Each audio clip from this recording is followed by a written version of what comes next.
ওমর এক পাহাড়ি এলাকায় গিয়ে দেখে একটা পাহাড়ের নিচে একটা জঙ্গল জঙ্গল ভাব, ঘরের পাশে আগুন জ্বলে, আগুন কাছে আগায় দেখে এক বৃদ্ধা মহিলা বসে আছেন একটা পাত্রে পানি গরম করে, আর তার চতুর্পার্শ্বে বাচ্চাগুলো ঘুমিয়ে আছে। ওমর নজর করে দেখলেন একটা ক্ষুধার্ত বাচ্চা সজাগ হয়ে বলে, আম্মু খানা দাও। মা বলে, খানা রেডি হচ্ছে, অপেক্ষা কর। আবার বাচ্চা কান্না করে করে ঘুমায় গেল। ওমর সালাম দিলেন। মহিলা বলে, কে তুমি? বলে, আমি এক যুবক সন্তান আছি। কি ব্যাপার? বলে, আসছি কোন উপকারে যদি আসতে পারি এই জন্য আসলাম। আমি যে ওমর, এই পরিচয়টা গোপন রাখলেন মহিলার কাছে। মহিলা ডাক দিয়া কয়, ভাই তোমার কাছে একটা আমার নালিশ আছে, আমার মনে একটা ব্যথা আছে। আমার দেশে নাকি ওমর নামের এক ব্যক্তি দেশ পরিচালনা করে। দুনিয়াতে পারি তো পারি, না হয় কিয়ামতের ময়দান আমি আল্লাহর আদালতে বিচার দায়ের করব। ওমর ডাক দিয়া কয়, কেন? বলে, তাকায় দেখো এই বাচ্চাগুলো একদিন দুদিন না খায়া না খায়া মাটিতে পড়ে আছে, আমার পেটেও খানা নাই। আমি বাচ্চাদের ধোকা দিতেছি এই পাতিলার মধ্যে, এই পাত্রের মধ্যে পানি গরম করি, আর বলি খানা ছেড়ে দি। আল্লাহর বান্দা হযরত ওমর মহিলাকে বলেন, একটু দাঁড়ান, আমি দেখতেছি কিছু করা যায় না। এই মহিলা জানে না ওমর তার সামনে দাঁড়ানো। এর নাম তাকওয়া, এর নাম হলো আল্লাহর আযাবের ভয়। ওমর দৌড়াইয়া চলে গেলেন বাইতুল মাল, অর্থ মন্ত্রণালয়ে। ওমর গিয়ে একটা আটার বস্তা রেডি করলেন, সাথে মাত্র হাজরা একজন গোলাম আসলাম ছাড়া কেউ নাই। ওমর আটার বস্তা রেডি করে বলে, আসলাম আমার মাথায় তুলে দে। আসলাম বলেন, খলিফাতুল মুসলিমিন আপনার মাথায় বস্তা দিবেটা কেমন হয়?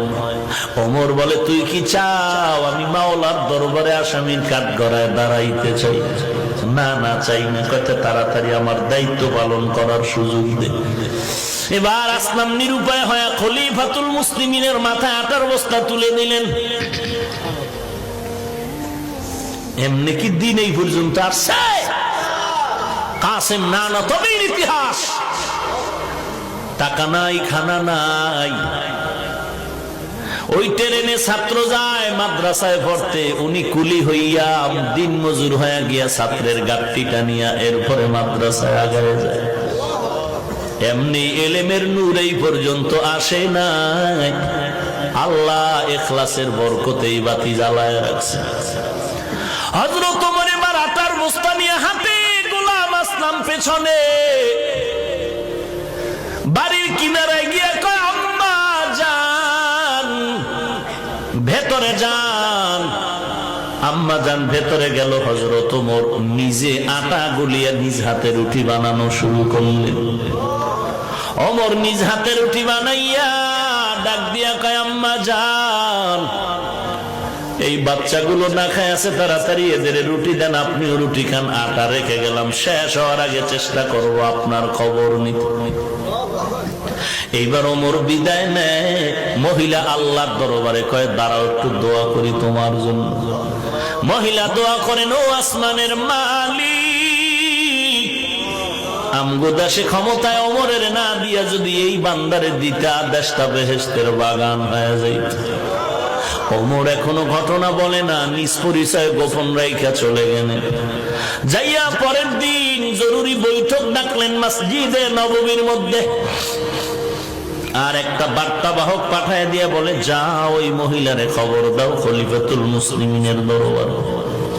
মহিলার কাছে বার্তাবাহক যখন খবর নিয়ে গেল, আরে আম্মা জান, খলিফাতুল মুসলিমিন আপনাকে ডেকেছেন। মহিলা ভয়ে কাঁপতেছে, গতকালকের ঘটনা যুবক বোধহয় ওমরের কয়ে দিছে, আজ আমার ফাঁসি ছাড়া উপায় নাই। মহিলা অঝোর দাঁড়ায় কান্না করে, আর বাচ্চাগুলো কোলে নিয়ে জড়ায় ধরে আর বলে, দেখ মায়ের চেহারা শেষবারে দেখে রাখ, আর বোধহয় ফিরে আসবো না। মহিলা আস্তে আস্তে করে ওমরের দরবারে রওনা। জায়গা মতো গিয়া তাকায় দেখে গতকালের রাতের সেই যুবক মসনদে দাঁড়ায় আছে। মহিলা ভয় পাইতেছেন, ওমর এদিকে দাঁড়ায় আছেন একটা লম্বা পাগড়ি হাতে নিয়া। ডাক দিয়ে আম্মা জান, কোনো ভয় নাই, কোনো ভয় নাই, কারণ আজকে ভয় তো আমার, কারণ আপনি আজকে বিচারক, আমি ওমর আজকে আসামি, আজ আপনি আমার বিচারক। এই পাগড়ি গলায় মাথা দিয়ে পেঁচায় দিলাম, আপনি পাগড়ির মাথার এক অংশ নিয়ে আমারে মদিনার অলিতে গলিতে টানেন আর বিচার করেন। কেন? আপনার খবর সময় মতো নিতে পারলাম না। আমি সময় মতো আপনার খবর কেন নিতে পারি না? আমার বিচার করে